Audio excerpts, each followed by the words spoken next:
name is Tré Borden. Welcome everyone for this conversation about NFT and accessibility and equity and That Little Girl Was Me project. And we're really hoping to use this content as a way for you to explore if you are curious about NFTs, if you are skeptical but curious about NFTs and want to see, is this a space for Black brilliance and creativity and wealth building and a chance to reclaim this new space.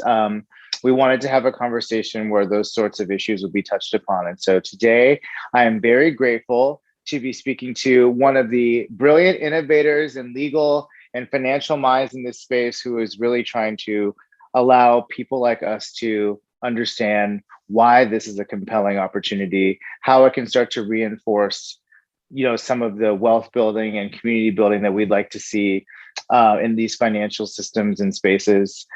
Joanne Holmes, ESQ.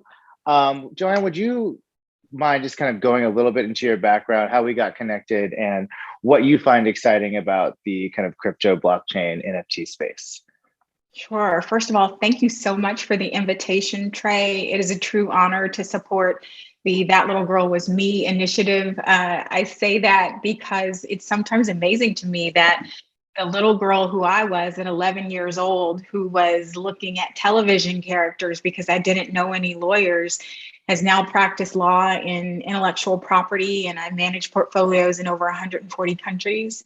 And as we come into the space of International Women's Day, I'm so grateful and honestly feel so very blessed because I'm mindful that women and girls all over the world don't have the opportunities that I am fortunate to enjoy as an American.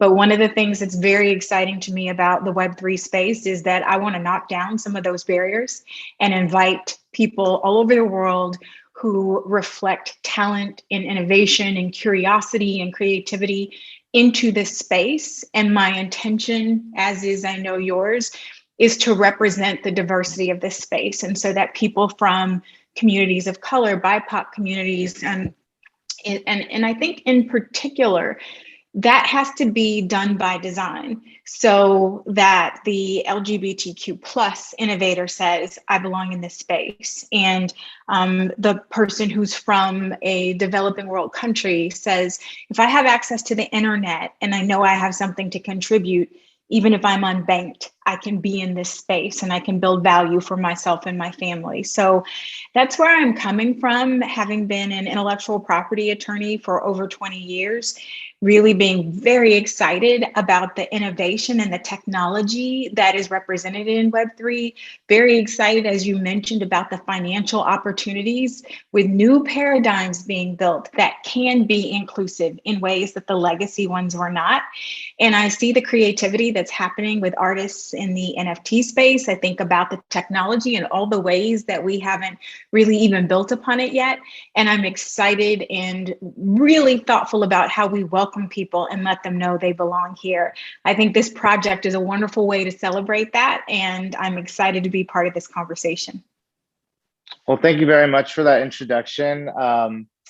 I got the chance to be connected to you through another amazing Black woman in this space, my cousin Tanya Evans, and she spoke very highly of you. And then when I had a chance to connect, one of the things that really struck me about you is how knowledgeable not only you are about this intellectual property in general, but how clearly you've explained to me, someone who is new and had a bit of trepidation before this project about getting into this space, how straightforward you could be about explaining what it represents. So just from like a very high level, when you say Web 3.0 for the new NFT watcher or listener, kind of what does that mean to you? And how does that separate from some of these other web opportunities that we've experienced over the last few decades? Good point. So first, let me give flowers where flowers are due to the incomparable Professor Tanya Evans, who is your cousin, and I'm really impressed by your family trait.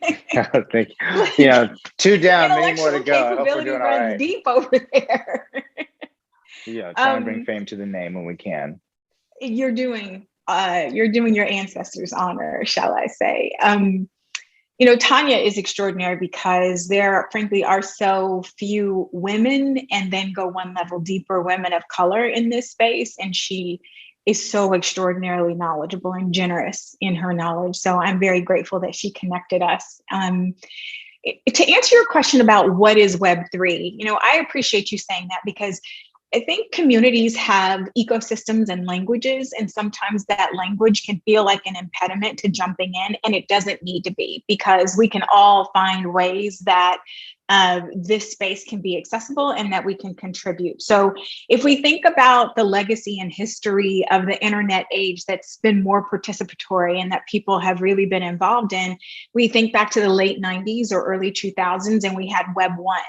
And Web 1 was really information sharing. It was one way. Websites were kind of digital magazines where you could get that data, but there was really no way to interact with it.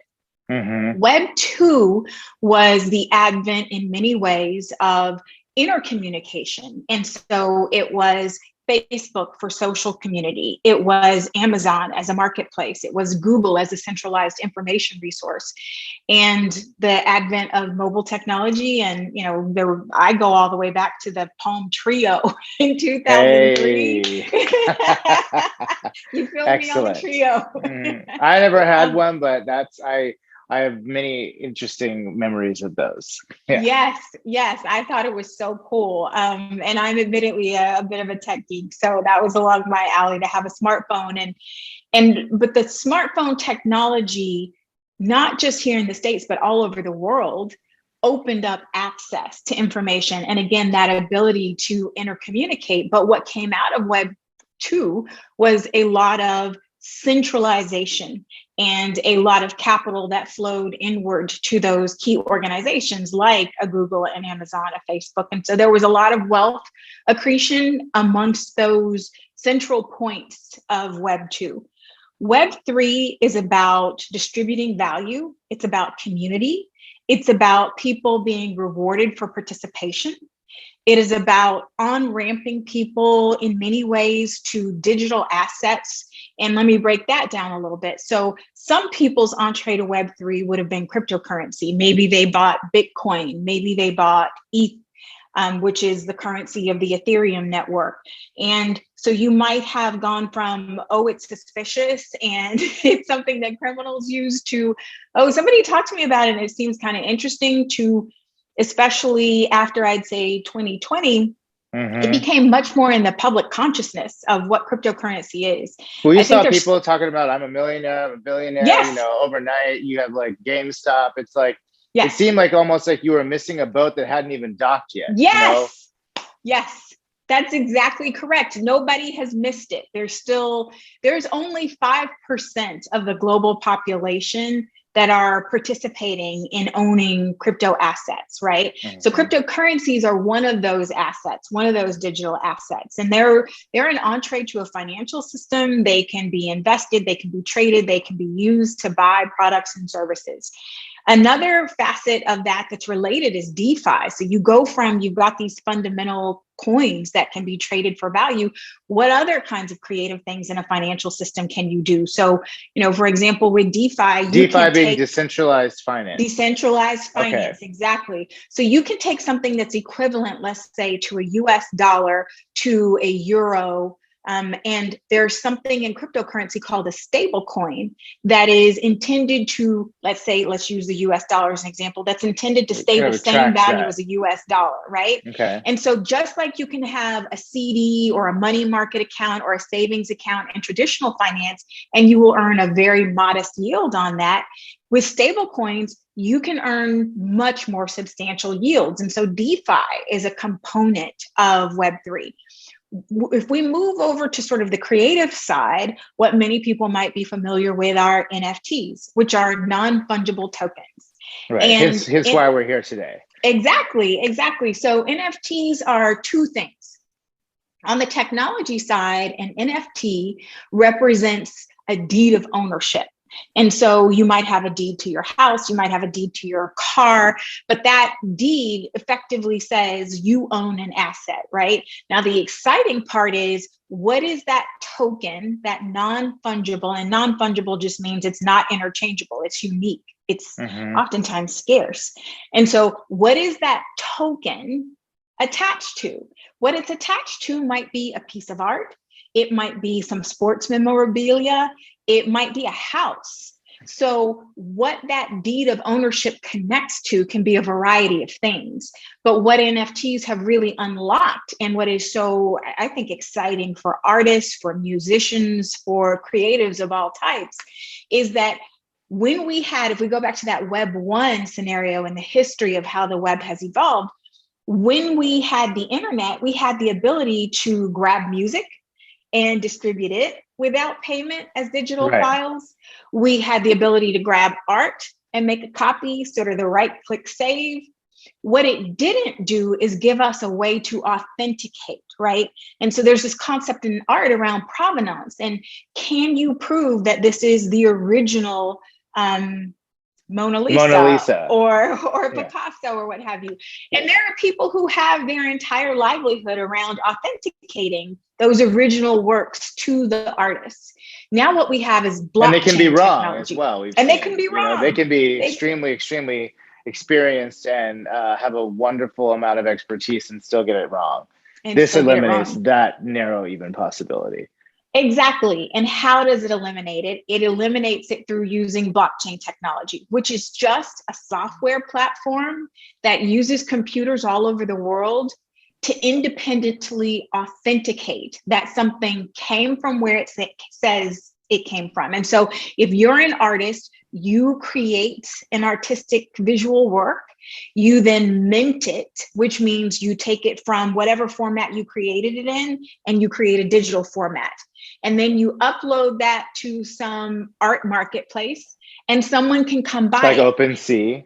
Like kind of OpenSea. Whatever what we're using for that little girl. And so many other examples. OpenSea is one, but there are several different blockchains. So there are different software platforms that have advantages that you might choose to mint on OpenSea, in which case you're going to be using Ethereum, or I should say ETH, to pay for the transaction of moving the work from OpenSea out to the buyer.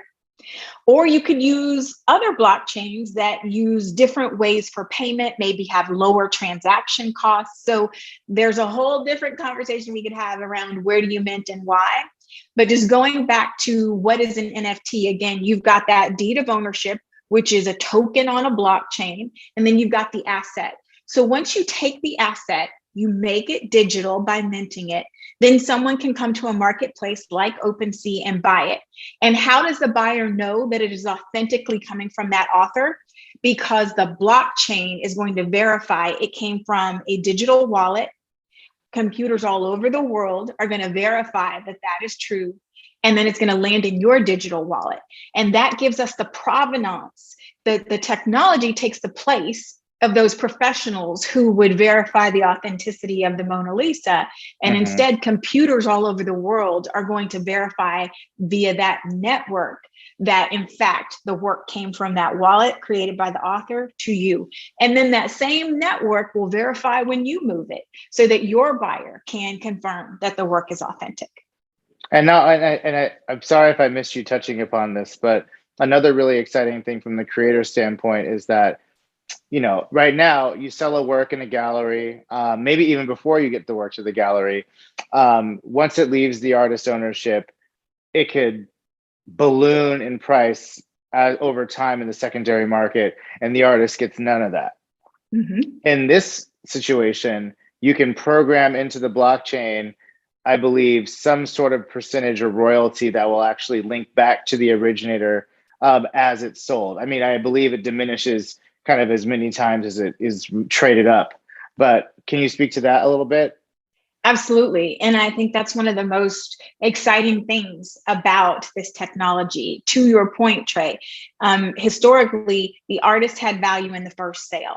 Now, I'm an intellectual property and digital assets attorney, and so I'm thinking about the underlying law. When the artist created the work, they own the copyright. So when they sell a component, an iteration of their work, they're not selling their underlying ownership rights, but they have made that sale, and that was the financial benefit that they were going to receive, right? Unless they find new ways to exploit that copyright ownership. What's exciting about NFTs is you can add royalties, and depending again on what marketplace you're selling on, there are some technicalities that go into this, but you can add royalties into what's called the metadata or the code of your token that says not only do you make a certain royalty on the first sale, you can make royalties on subsequent sales. So we've got to remember that this technology is still new and not everything has been worked out. If your work is moved from one marketplace on the initial sale to a different marketplace, that metadata may or may not travel in terms of the royalty payment that's owed to you. But there are other ways that if you can build things into code, there are applications being built out to support the goal of that creator with every sale eventually being able to maintain a consistent royalty, which means, to a point that I heard Tanya share, generations can continue to get residual royalty from the sale of art that's happening now. So that's, as it relates to Black people, especially because like right now we're in a time, especially given current events, where like Black figurative work, Black artists are having a real moment. You're even seeing kind of, Christie's just had a Basquiat in their spring auction last July. And, when you think about what some of these Black artists and artists of color, even, female artists who are typically undervalued in the art market, what they sell their works for initially to a collector, and when you think about how much the price has grown and how little of that has actually seen its way back to the family of this artist or this artist themselves, it's really a shame, Yes. So it's like getting exploited once initially because the art market doesn't care about you and they undervalue you because of your identity, because you're Black or a woman. And then when they realize how undervalued it is, the speculative market, juices up the price, and you then get exploited again, not seeing any of that.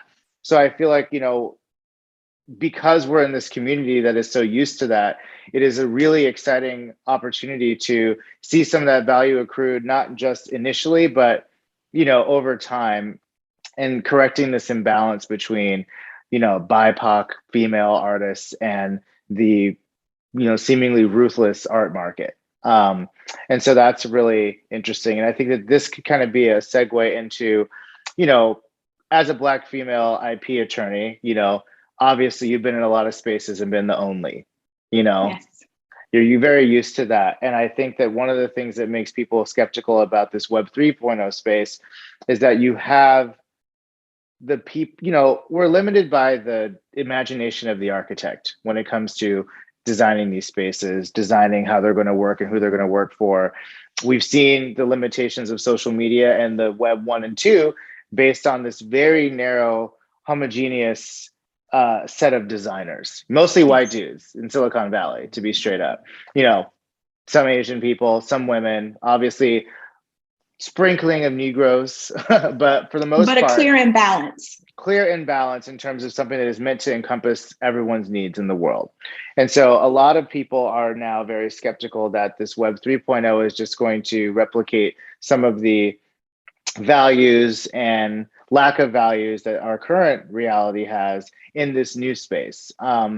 And our project is meant to kind of say, like, look, there are projects that have some underlying values associated with these images. They're not all weird sneaker kind of tech monster objects that don't really mean anything to anyone. This is a project that takes some pretty grounded imagery in terms of celebrating our history and our current context, and hoping to also take some of the resources these sales might generate and direct them to people who are doing real work on the ground. And we'll get to that. So in your mind, kind of what is the opportunity for the NFT space, maybe specifically through projects like ours, to redefine who this space is supposed to work for? And why does that excite you? That's a great question, Trey. So one of the reasons I participate in this space is because I believe that representation matters. I'm also mindful, there's this concept in Web3 called FUD, which is fear, uncertainty, and doubt. And I think a lot of that can be countered with just good information. And so I have the benefit of having been a global IP attorney for over 20 years. And so what I want to contribute is good information. So to the point that you made about paradigms that had been built, such as art houses here in the States, that were not truly intended to be for the vastness of creative minds to contribute. There were gatekeepers, quite frankly. It's so interesting because as I'm thinking through your question, I'm thinking about the juxtaposition of tastemakers and how that so often is reflective of communities of color and of underrepresented communities, because we have to be imaginative. We have to be creative when we have fewer resources, right? And so we start the groundswell of culture building, and then eventually it comes into these more gated spaces, right? One of the things that I think is very exciting about Web3 is let's bypass that. Let's let the creativity speak for itself. And one of the things that's so exciting to me about Web3 is it's very hard to succeed in this space without community. If you think about, what was formerly Facebook, now Meta, coming into the space, many people who have been working in Web3 for some time are very skeptical. And they are skeptical about reverting back to that centralization of power and resource. And they are very proactive about thinking about building communities, earning the respect and reputation of those communities, sharing value with those communities. There's a term in Web3 called WAGMI. We're all going to make it, right? And so there's this thought that is much more collective than things have been in the past. Now, I'm not Pollyannish, and I think that inclusivity and diversity happen by design. And so I think it's really important in these early stages to have conversations around sharing good information. So I'm going to take the opportunity to do that. How do we help creators retain more value? One thing, and I'm speaking from a US perspective, but the nice thing is that copyright law has the protection of certain treaties that will grant copyright protection outside of the geographic region of a given country. So if you are creating works, before you get to the point where you're putting it on, let's say for an example, an OpenSea, you can go to the US Copyright Office. The website is copyright.gov. And for less than $100, you can protect your work. And what does that give you? That gives you a big stick that you can wield if somebody comes and tries to take the value of your work without paying you for it. And so I'm not a proponent of being overly litigious, but I am a proponent of protecting what you created and having that stick to be able to wield if you need to. So by virtue of getting that copyright registration, you have the opportunity to assert your rights against an infringer. You have the ability to go to a marketplace and say, somebody's infringing my work, take it down off of your platform. And they have an incentive to do that because they don't want to get embroiled in a dispute. And you have the right to have your attorney's fees paid if you do have to get into a litigation position where you're asserting your rights against somebody. Another thing I want people to know is that when you create a copyright, you get a whole bundle of rights. So let's use the Harry Potter example. J.K. Rowling wrote a series of books. She owned the copyright in those books because she was the author. But then she commercialized those by allowing a movie studio to be able to convert her books into films. And so that was another line of revenue. When I work with clients, what I try to do is think about ladders of revenue, ladders of licensing, so that you're not giving away rights that you could monetize. Again, thinking from the perspective of how do we grow wealth? And why does that matter? Because when pools of capital get expanded, the network you're in is going to be different from the network I'm in. That's different than the network that someone in the developing world is going to be in. But when those artists and innovators are able to earn their value for what they're creating, then they go invest in others, in communities that they have access to. And then that lifts the tide of those who have resources to be able to continue to create and innovate and go invest in other ways that in the legacy systems just haven't been possible because of some of those gatekeepers we talked about.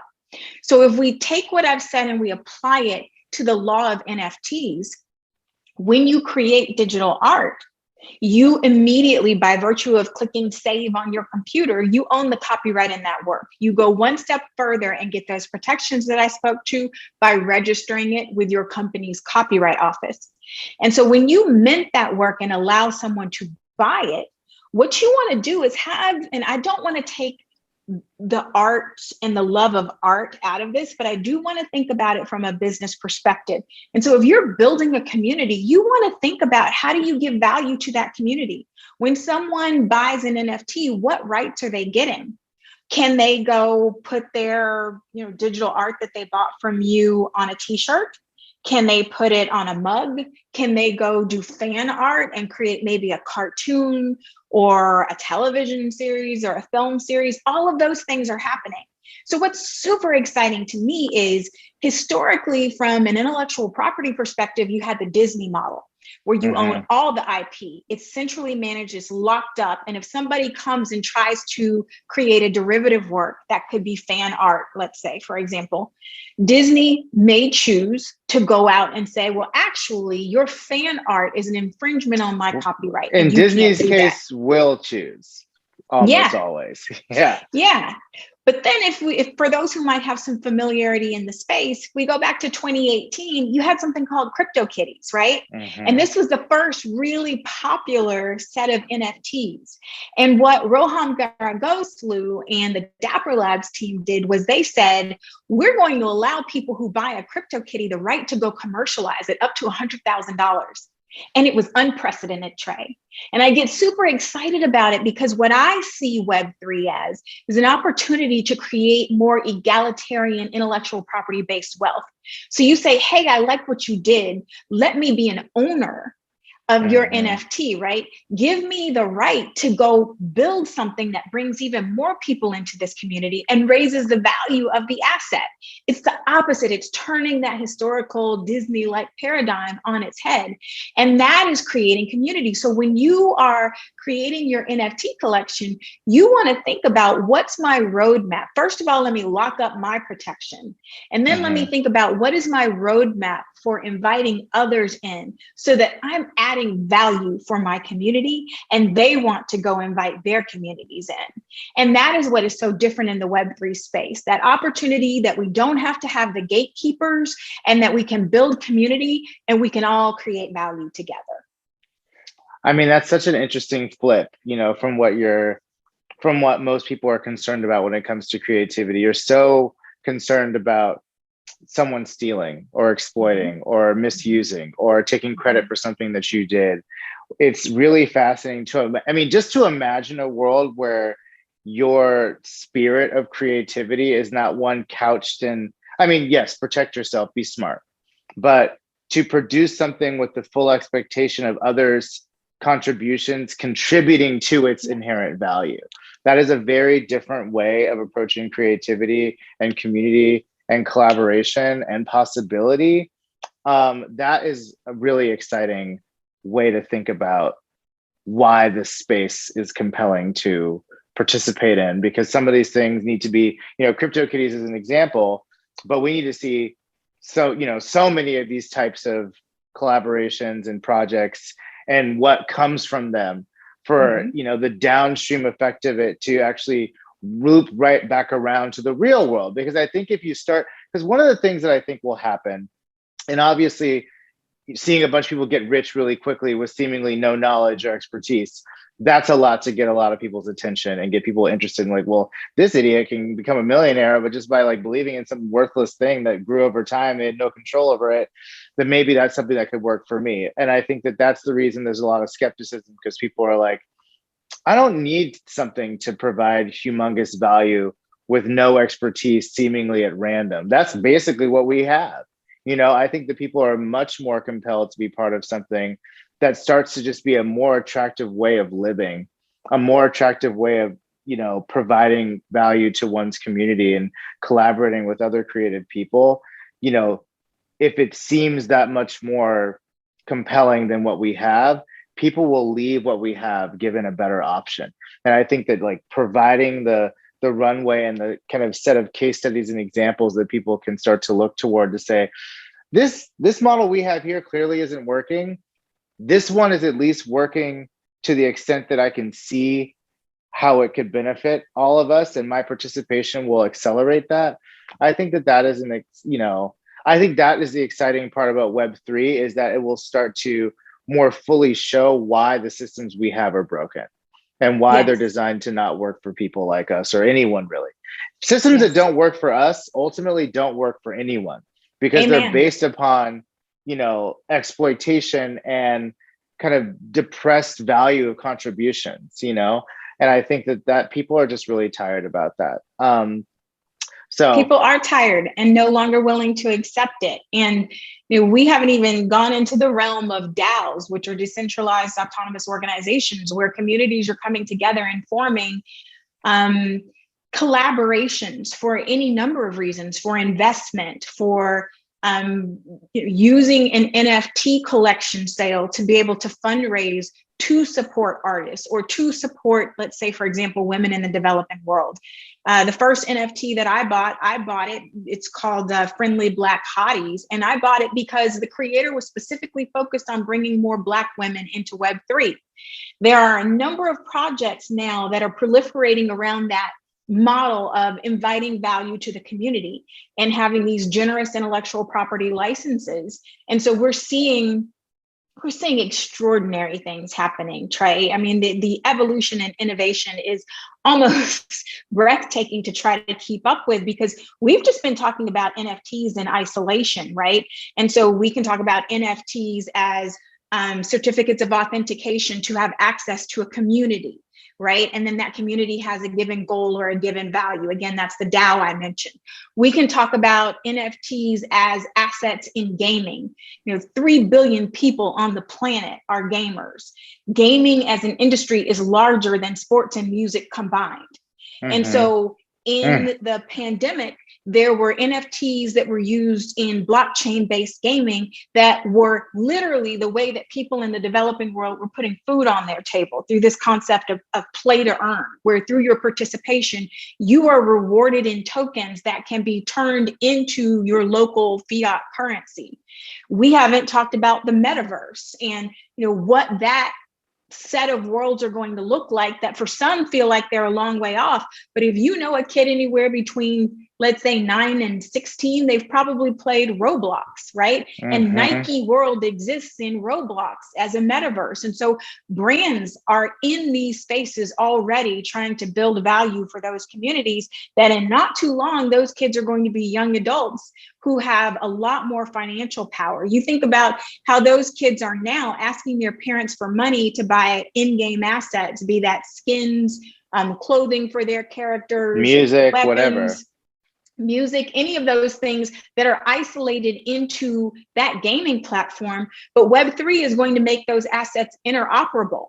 And so you're going to be able to take them out of that system that now it's a violation of the terms of service to sell. And that's going to be an asset that not only do you get paid for playing blockchain-based games, you can own the tokens that allow the functionality of the game, and you can own NFTs that appreciate in value, that are assets like any other kind of asset that you can hold in a portfolio and sell. Or you can collateralize to go get a loan to be able to do something like buy a house. Like, these are things that in Web3 are happening now, that are giving access to regular people who own digital assets to allow them to use them as collateral for all kinds of real world purposes. These things are happening now. And this is one of the reasons I think it's so critical for people to get educated beyond, again, that fear, uncertainty, and doubt, and recognize whether it's crypto assets, whether it is DeFi, whether it's NFTs, whether it's participating your talents in a DAO or in gaming, there are so many ways that your talents can be appreciated and rewarded right now in Web3. I mean, you're just so knowledgeable about this and explaining things so clearly that it, obviously there's other things that need to be touched upon, maybe not in this conversation, around like the environmental impacts of some of these things, and what are the systemic issues that, regardless of all the things that they represent in terms of possibility, that given kind of their impact, we need to be considered. But I quickly say something on the environmental piece? Because I would love it. I would love you to. I'm a mom And I want, my daughter is a college senior right now. She cares very much about climate change. It's probably her top political concern. And I want, if she chooses to have children herself, I want them to live in a habitable planet. And so I do think that we need to not be Pollyannish, we need to be realistic about the challenges of any technology. So you have over 10,000 cryptocurrencies. Bitcoin is the one that people are most aware of, and it is the one that typically has brought attention to the climate impacts. I will say that because Bitcoin mining is so energy intensive, the miners have every incentive to look for more environmentally friendly and cheaper energy. I will also say that a lot of the people who are moving into the Web3 space are not only really smart, but also are people who are young and tend to have grown up in a world where they can't ignore climate change. So the Flow blockchain, for example, which is one that was created by Dapper Labs, to mint something on Flow uses less energy than doing a Google search. So there are absolutely blockchains in development all the time with a focus on making the whole space more environmentally friendly. Is the issue resolved as I speak to you now? No, it's not. We can't pretend that it is, but this is something that people in the space are aware of and actively are working to improve and solve those issues. Thank you so much, Joanne, for touching upon that. And I think it brings up something that, I'll just say personally, I think that throughout my career, as someone who's been an independent business owner in the creative space, I haven't represented, I haven't been backed by a big firm, or I haven't been working on behalf of a giant company, which kind of constricts my, how frank I can be about my observations on the world, to say the least. And I think that, I've always had this perspective of, I don't need to participate in things that, don't seem like they're going in a good direction. I'm going to be outside critiquing those things. And that has served me, I will say. But I think that as we look at kind of how we're now forced to, operate within these systems that were not designed for us and make the best of them. And sometimes I'm like, it would have been so much better, even if it was obviously flawed in the beginning, to have many more of us in those decision-making rooms initially, such that now we at least wouldn't have to be completely uprooting everything for it to work for everyone. Everything needs to be kind of refined over time. And so it's something I was thinking about, especially with all the obvious, outcomes of things like Facebook and things like the web and things like Twitter, at times. What is this new opportunity going to be for? And we talked about this just a little bit earlier about Web 3.0. Like, how do we avoid the same situation, but now in an inescapable Web 3 form? It's by participating. So if you think that, wow, this is going to destroy the environment even further, maybe the way to impact that is to get involved with it now to make sure that those considerations are top of mind from the get-go. Because one thing, and I'd love to hear your response to this specifically, and then I want to talk about, a really worthwhile organization to highlight during International Women's Day. These aren't going anywhere. You start to see these people who are like, crypto is a new Ponzi, like NFTs are a scam, like blockchain is gonna like have the floor flying out. It's like, things like blockchain, things like crypto, maybe certain coins will go in and out of favor. Maybe certain NFT projects will, explode or bust depending. But this technology and this framework for possibility doesn't seem like it's going anywhere. In fact, it's only going to be, and as our current systems become more and more brittle and disintegrate over time, it's only going to push more people towards this. So I think that if you are someone who's values minded, now is the time to get involved while those values can start to build up the scaffolding of this new world. And that's how I decided to get involved with it. I'm like, look, I'd rather be Tré in this space, caring about what I care about now and seeing how that plays out as we explore this, than sit on the sideline saying it's all bullshit. And then 10 years later, I'm trading my, NFT braids on something to get a house, or whatever it is. So, if you could just respond to that, and then I want to talk about care for a little bit. Sure. So, there are not a lot of arguments that are terribly different, at least not in principle, against Web3 that we didn't see with Web 1 or 2, frankly. So with Web 1, people thought This technology is scary. Why do I need to read the newspaper on a computer when I could read the newspaper in my hand, right? We couldn't have imagined at one point putting our financial information online because scammers and con artists are on the internet and you can't put your credit card or your banking information online. And over the course of time, all of those things evolved. And so it's not really fair to judge what the opportunities of this technology will be when we're still at the very early stages of it. But if you look at how the evolution of this technology has evolved, this is the fastest adoption of a technology in human history. And why is that? Partly it's because of some of the things we talked about before. The hardware of mobile technology is in the hands of billions of people.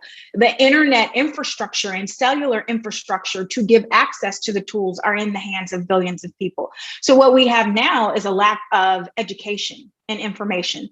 And so if you stop and think for yourself, if I could go back to 1999 and direct my career or some of my financial resources or my investments in a bet on the internet, would that have been a wise bet? We're at the next turn of that with Web3, where this technology is going to continue to progress. And to be completely candid with you, when I think about the immutability, which is a way of saying, once you set it, it can't be changed. So if I think about the immutability of blockchain technology, I think about that together with the innovation in robotics and artificial intelligence and the different agendas of governments around the world. This stuff is scary, right? Real talk. This stuff is scary. And in the wrong hands, it can be used in ways that are not going to be to all of our benefit. And when I stopped and thought about that, I said, well, what are you going to do about it? Like, are you just going to be scared? Or are you going to use your talent and time and resources and try to recruit people who have valuable contributions and at least educate people so that they can make informed decisions? You can certainly choose not to participate, but it is going to have an impact in your life. And if you care about the untoward ways that technology can be used, I think it is incumbent upon you to be educated and be part of the conversation so that you can help direct it in ways that will serve us all better. We are not served when a few people make all the decisions. We are best served. And I think about this, because of the way that innovation is moving, there are going to be, just looking at my own profession, great attorneys and advisors and strategists all over the world who have meaningful contributions to make. That doesn't scare me, that excites me. But it also tells me I better elevate my game, right? And so get started, move off zero, get some information. Are there Ponzi schemes? Absolutely. Look out for them. Go to a website like coinmarketcap.com or coingecko.com and get your links for things from those kinds of trusted resources rather than accidentally clicking on the wrong thing that showed up potentially in a Google search. But there are safe, trusted resources. Whiteboard Crypto on YouTube is another great one where they visually show you any concept in Web3 that you want to learn about. Find good resources, gather the information, and once you've got it, please go forward and teach somebody else so that communities who have not been represented in the past will have good information and can participate going forward. Absolutely. I mean, couldn't have said it better myself. Literally, I couldn't have. So thank you so much for your expertise. And I think that anyone watching this who has more questions now knows where to go. And I think that, this is such an opportunity for learning and for putting our community in the driver's seat of a new future. And it's going to be incremental. I mean, when I think about some of my older family members and them listening to this, I think that they will probably need, even more exposure to this. But I think the fact that we're having these conversations and making them accessible to people, I think it is such an integral step to get people to understand what the potential is in their own life to realize something bigger and realize that the way that the assumptions that we're making about how things have to work no longer need to apply. you know, and I think as it relates to preparing oneself for inevitable and continued turmoil in this world around the systems that we've built that aren't working, it is high time to investigate how other systems might work that seem to not be as reliant upon these broken perspectives, these proven broken perspectives. So anyways, as it relates to International Women's Day, I wanted to highlight an organization that's very dear to your heart that is helping, you know, women and girls around the world to realize a kind of more of their potential and have a world that is unconstricted by a lot of the kind of tragic circumstances that many of us find ourselves in the modern world. So I'd like you to just take a second to talk about CARE and highlight the important work they do. Yeah, so I approach CARE, and thank you for giving me the opportunity to share a little bit about it. I approach CARE from the perspective of being a mom. By virtue of being my daughter's mom, I'm fundamentally a better person. And I think any parent has an interest in protecting your child. But what being my daughter's mom caused me to think about is, how do I take the blessings and privileges that I have and think about protecting someone else's child? And I was raised to believe that to whom much is given, much is required. And we are all given much by virtue of being Americans. And so I started to educate myself about the opportunities that are lacking in the developing world. And for so many girls in the developing world, for lack of their family's resources, they might be forced into child marriage, they might be sold into sex trafficking, and at ages as early as 5 years old. And when I gathered that information, I couldn't pretend like I didn't know it. And so I started thinking in some ways like an attorney, and I started thinking, what are the resources and what are the most efficacious resources to try to counteract this? And what I found is, when you invest in a girl with education, she becomes an educated woman, and then she educates her children and family, and then her community, and then that has ripple effects into her country. And so the countries that tend to be more prosperous are the countries where women have better educational resources and access. And so what CARE does and has done for decades, many people might be familiar with the CARE package. That is a legacy of this organization. But for quite some time now, their focus has been around three pillars: education, healthcare, and financial resources for girls and women. And what empirically that has borne out is, by virtue of focusing on those three pillars, women are able to make financial contributions to their families, such that, again, they're not forced into child marriage, so that they are less likely to be beaten by their spouses and mistreated by their extended families that they're married into. And so the best economic contribution that we can make in trying to educate women and girls, and then by virtue of that, lifting communities out of poverty, is by investing in those girls and women in the developing world. CARE is on the ground in many of the places that a number of Americans learn about first when there's a crisis in the news.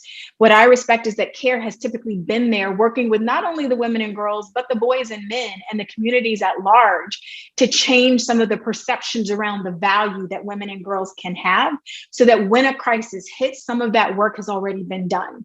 And so I personally, from my own financial resources, am a consistent monthly contributor to CARE, and I'm so grateful for the opportunity for this NFT and the funds that will be raised from it, for there to be a contribution to the extraordinary work that CARE has done for decades.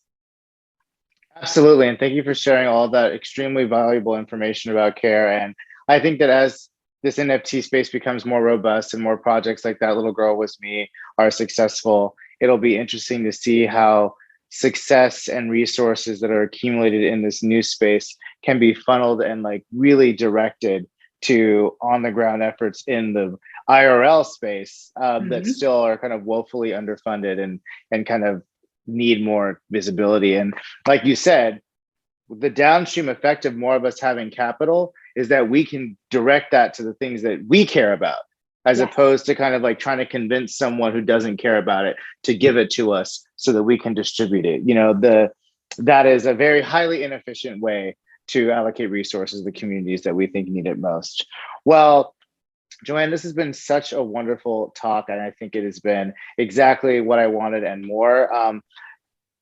as it is International Women's Day and Women's History Month, I think, I am male identified. I have been extremely glad to cede the floor and bring visibility to as many brilliant Black women as I can, just in my personal life and my professional life. And you have been just so instructive and generous. Your time is extremely valuable. I honor it, and I'm so glad that you've made your expertise consumable for so many people. Where can people find you who'd like to learn more, who'd like to hire you, who would like to kind of continue to discuss things with you, follow and track your movements and successes? Like, what are the best ways to get a hold of you?